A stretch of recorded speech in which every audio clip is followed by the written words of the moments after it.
News हर खबर आप तक। સમાચારમાં વાત કરીએ અમરેલીની તો અમરેલી જિલ્લા કોંગ્રેસ પ્રમુખ પ્રતાપ દુધાતે સત્તાધારના મહંત વિજયબાપુના સમર્થનમાં કેન્દ્રીય ગૃહમંત્રી અમિત શાહને પત્ર લખ્યો હતો। વિગત અનુસાર વાત કરીએ તો સૌરાષ્ટ્રના પ્રસિદ્ધ સત્તાધારની જગ્યાના વિવાદના મામલે દિવસે ને દિવસે વધી રહ્યો છે, ત્યારે આ વિવાદ વચ્ચે કેટલાક સંતો મહંતો વિવાદને શાંત પાડવા પ્રયાસ કરી રહ્યા છે, તો કેટલાક વ્યક્તિઓ હજુ પણ સત્તાધારના મહંત વિજયબાપુ પર ગંભીર આક્ષેપો મૂકી રહ્યા છે।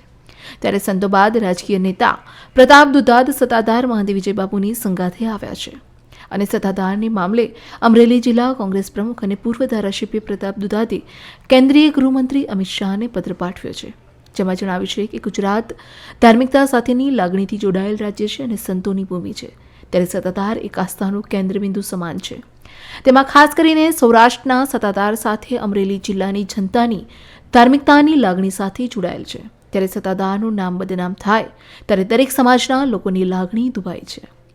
સત્તાધારમાં ધાર્મિકતાની સાથે સેવાકીય પ્રવૃત્તિ પણ થઈ રહી છે, તો આદિ અનાદિ કાળથી સનાતન ધર્મ એ લોકોમાં આસ્થાનું સ્થાન ધરાવે છે અને સનાતન ધર્મ સાથે જોડાયેલ બહોળો સમાજ છે।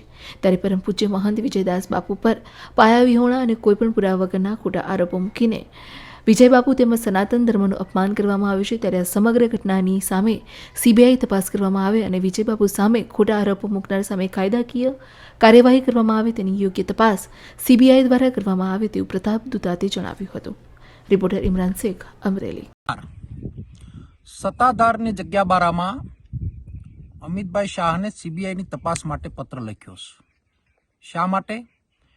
કે વિજયબાપુ જેવા સંત સૂફી સનાતન ધર્મની રક્ષા કરનાર વ્યક્તિ આફતમાં છે, ત્યારે છેલ્લા 10 દિવસથી આ સમસ્યાનું કંઈ ઉકેલ નહીં દેખાતા